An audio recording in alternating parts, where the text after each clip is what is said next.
That feeling na disposable lang ako. That I am not worth loving. Dala-dala ko yung buong buhay ko, Dad. Alam ko. Tapos, malalaman ko na hindi niya alam na kinuha mo ako. Napakasama mo, Dad. Hindi lang sa akin. Lalo na sa kanya, Dad.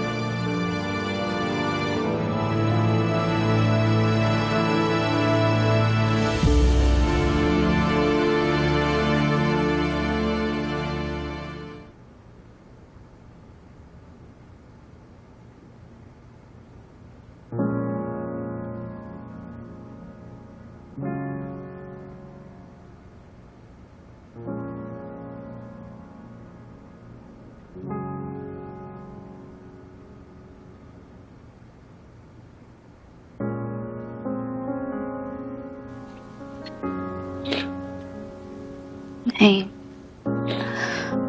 nabalitaan ko pa yung nangyari. And I'm sorry, Nay, kung wala po kayong nahanap. Masakit. Pero hindi ako susuko. Pero, Nay, baka makasama po sa inyo. Sobrang stress na kayo dahil sa mga manlulokong yun. Baka mapahamak kayo, Nay.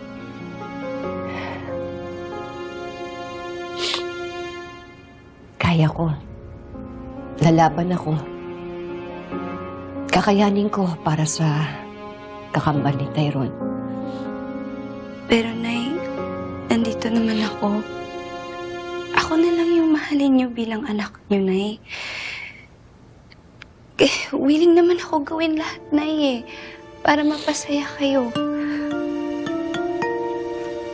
Para mapunan yung nawawala. Hanggang ngayon, Dad, wala pa rin siyang alam. Sisigsisi ako sa mga ginawa ko. Tatanggapin ko lahat. Patawarin mo lang ako. Please. Anak, patawarin mo lang ako. Patawarin mo lang ako. Please, anak. Patawarin mo ako. Hindi kita mamatawan. Hindi kita mamatawan. Ang laki ng kasalanan mo, Dad. Hindi kita mapatawad. Kailangan malaman to ng nanay ko. Wag pupunta kay Rosel, please. Wag mong paalam kay Rosel. Magugulo tayo, magugulo buhay ko. Maraming madadamay. Please, Belle. Talaga, Dad? Hanggang ngayon, sarili mo pa rin ang iniisip mo? Makukulong ako. Kaya ako ito nagawa dahil mahal kita. Mahal kita, pero makukulong ako. Dad, I'm sorry kung makukulong ka dahil sa kasalanan mo. But you brought this upon yourself. Tito Salvio, I'm so disappointed in you. Because you knew all along. You knew all along. Dad, kung magalit man lahat kami sa'yo, I'm sorry but you did this to yourself. And hindi mo na ako mapipigilan. Kailangan na malaman to ni Tita Rosel. Kailangan na malaman to. Belle. She deserves to know the truth. Belle.